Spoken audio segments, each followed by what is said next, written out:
Time for a nice chill game night. I really want to play this new Kickstarter. But wait, Heather would hate this. She needs an area control game, like Rising Sun. No, but Tonio won't negotiate. Maybe a card game? I want to play something more thematic. Why do I even have these games? Why do I even play this with? Who are these people? How did I get here?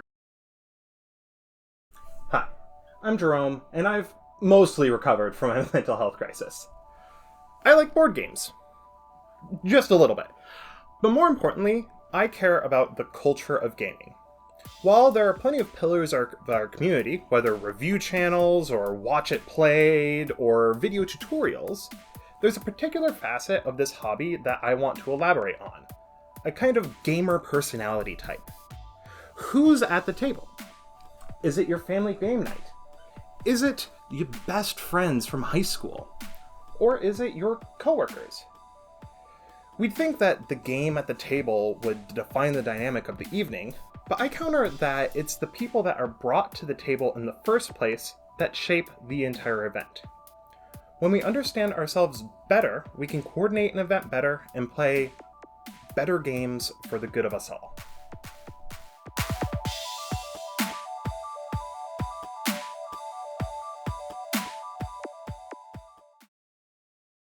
In Magic the Gathering, the designers have three main archetypes for their players: the Spike, the Timmy, and the Johnny. In a nutshell, the Spike is about winning in optimized play. The Timmy is about punching somebody in the face with a big dinosaur. The Johnny wants to make an obscure combo work.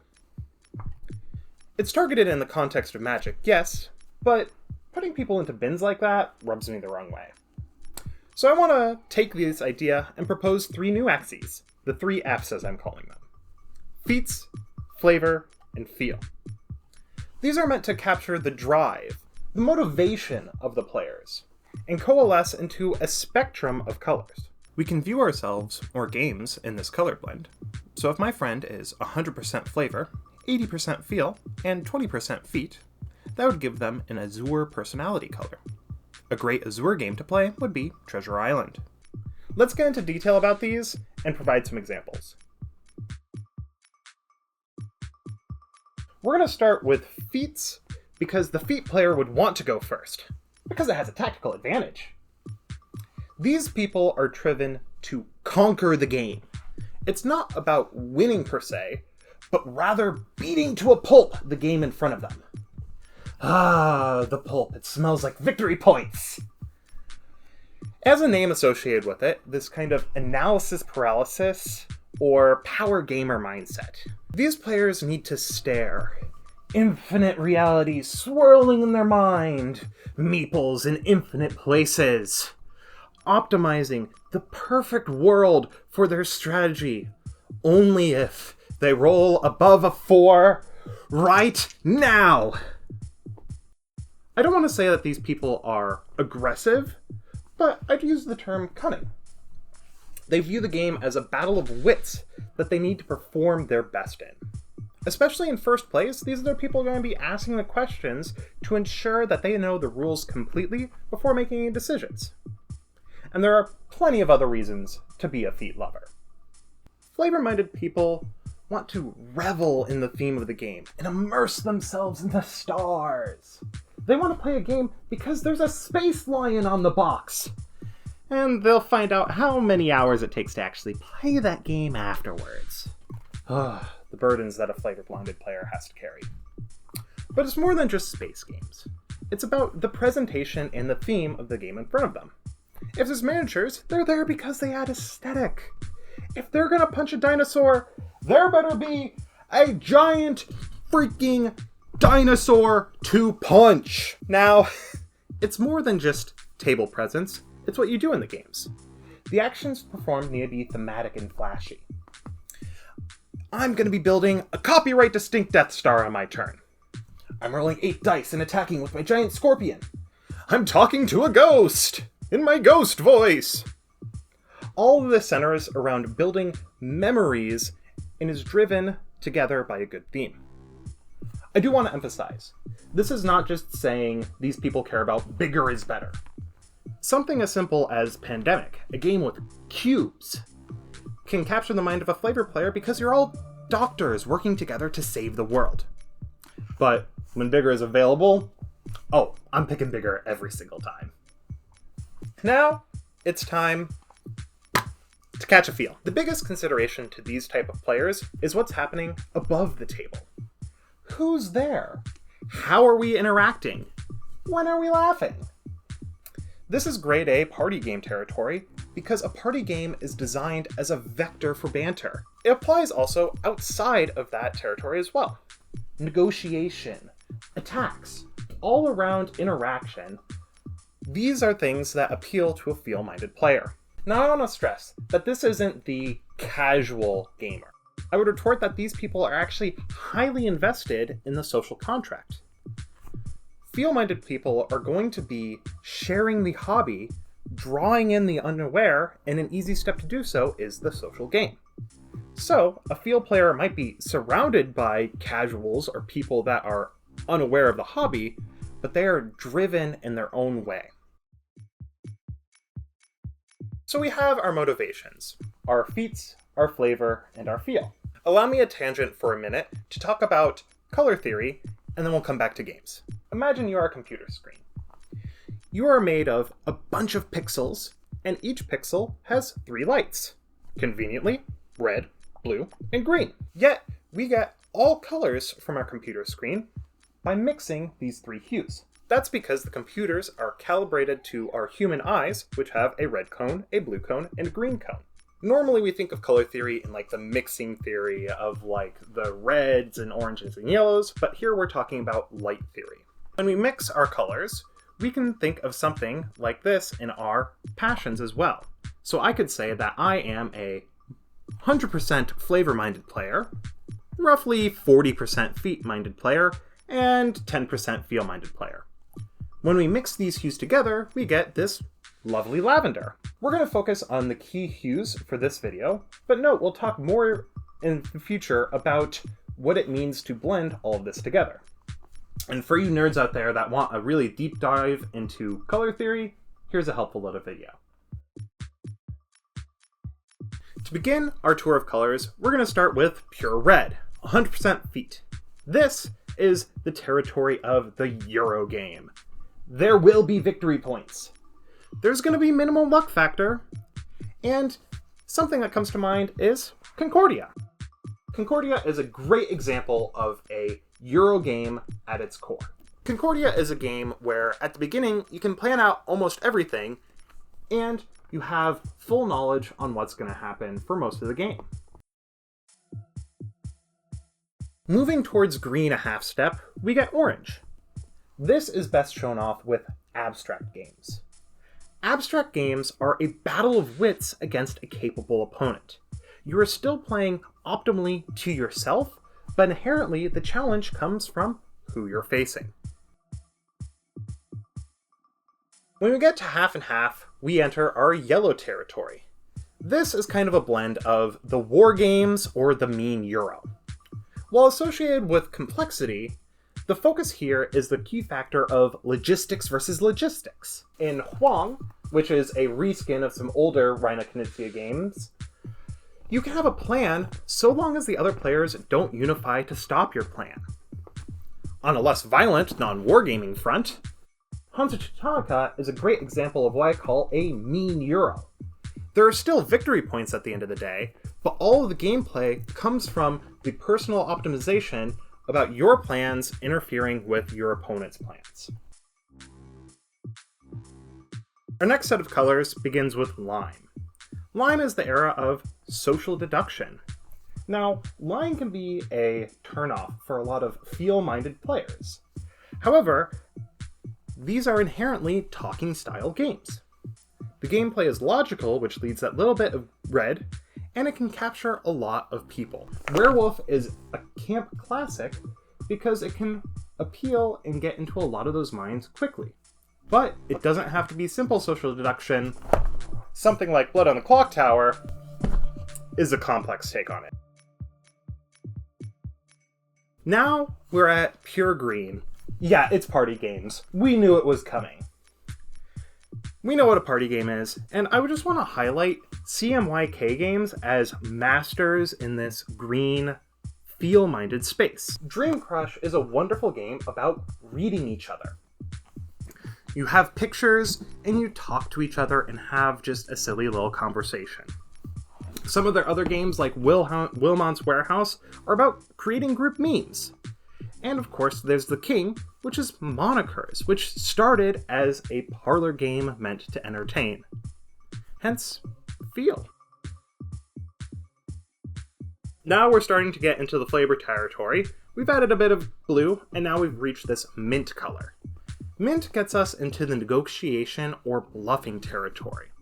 Here we get a little bit of the thematic, I'll help you if you help me aspects of what makes a game interactive, but also immersive. In this context, Sheriff of Nottingham shines as a chance to embrace a character and have silly negotiations. Equal parts blue and green gets us Cyan. This is the realm of novelty and dexterity games. It's an area where the game is something to look and laugh at together. Here is Catch the Moon. This is just a box full of ladders. But something more complicated and not necessarily dexterity can capture that novel factor, such as Treasure Island. Treasure Island is a game where you're going on a treasure hunt. It's a novel box of fun. Moving almost to blue, we get to Azure. This enters our cooperative and sandbox area. While I'm hesitant to put co-op as a genre, it feels more like of a mechanic to me than an overall theme. What makes a lot of co-op games strong is the theme that's holding it all together. Something like Mechs vs. Minions.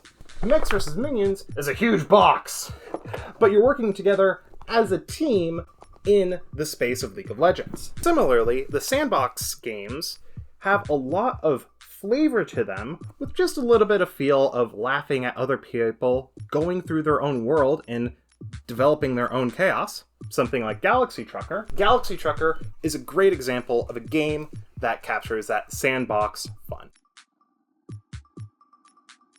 Now, we've gotten to Pure Blue, and the boxes are getting bigger. Pure Blue is a pure narrative game. These are dripping in flavor. Reading from a book is a wonderful performance and immerses you fully in a world. Take, for example, the Tales of series. In Tales of Arabian Nights, you'll spend 3 hours immersed in a completely different world. And over the course of the game, you might make 10 actual decisions, but you're not thinking about that because you're too busy worrying about what sort of horrible thing is about to happen to you when you draw the next card. The last stops on our tour are our purples, starting with Purple. This is semi-co-op and hidden information. The semi-cooperative aspect appeals to that feat-mindedness because there's inherent deduction. There's logic to follow. But at the end of the day, these kind of games are carried by the package that is being sold in the world that you are competing in. The best example of this is, of course, the Big Daddy, Nemesis. Nemesis is dripping in flavor, and it has those logical playstyles to keep you engaged. Our 50-50 gets us to Magenta this time, which is our grand strategy 4X games, but also network builders. Here be the space games! Space games! Space games have theme, and they have a lot of inherent asymmetry in them. This leads to creating a large-scale game plan and a greater goal. But it also has the guiding pillars from the flavor to say, I'm the Space Lions, I'm gonna be doing Space Lion things. Great examples of this is, of course, the classic Twilight Imperium, or maybe Eclipse, if that's more of your style. Eclipse is definitely more of the feat-minded part of this, whereas Twilight Imperium is more on the flavor-minded. On the other side, though, a little less complex, it's not all space games, we have the network builders, where you have the satisfaction of building something like a long road and scoring points. A great example being Railroad Ink. You get to put little trains on a little board, and you get points at the end of the day. And the last stop on our tour, mostly red with just a little bit of blue, this is our deck and engine builders. Deck and engine builders are inherently satisfying for those combos, but you gotta put the work together to actually get those combos. It has the gameplay balanced with just enough flavor to keep going. Some personal favorites are, of course, Slay the Spire, which is the best deck builder ever, or something more complex like Terraforming Mars. Terraforming Mars is a great engine building game. Now, not captured by our wheel is equal ratios. When you have all three equal ratios, you get a white or a gray. The spectrum gets complicated once you add that third tinge of color, and we'll talk more about that in a different video. Right now, I want to highlight white games and gray games. Let's talk about Comet. Comet is inherently a war game. It's a yellow game at its heart. But look at the size of this box! There's a giant scorpion here. I would call this a true white game because it captures all three of our pillars. It has the feats of having an effective strategy. It has the flavor of being gods in Egypt. You're building pyramids and you can get a war elephant. A war elephant! And it has the feel of interaction, of punching each other in the face in that interplay of power. A bright white game does everything in perfect execution. And there might be some dimmer whites out there that do everything well, but might be lacking. This takes us to the end of the story, where we talk about Catan. Catan is a true gray in my eyes. Why is Catan so infamous? Catan does a little bit of everything, but not enough to offend anyone. It has optimizing resources, but dice luck. It has trading, but very limited bartering. It has the flashy longest road, but drab colonialist themes. It's ubiquitous because it says, hey, there's something in Catan that you will like. But it's not on my shelves anymore because there's nothing in that box that I love. We went over a lot of colors today, and I hope that you're thinking about where you see yourself aligning in these pictures. What kind of motivations do you align with? What games do you enjoy, and why do you think you enjoy them? I want to build a sort of foundation for the psychology of games, but I also want this to be a discussion. Something that we could one day say it's like, oh, I like this game because it has resource management. What does that mean? I like this game because it's more of an orange style game. Or maybe you're self-aware and say, I'm a purple player and you're putting an abstract game in front of me, we're gonna have a bad time. It's always a bad time when you put an abstract game in front of me. And leading to more meaningful conversations means that we have better gameplay experiences at the end of the day, and you can better understand who's at your table. Thank you for watching. Thank you for listening. Please join the discussion, and I hope to make more content like this to talk about the different colors in depth. Stay tuned. This has been Jerome, signing off.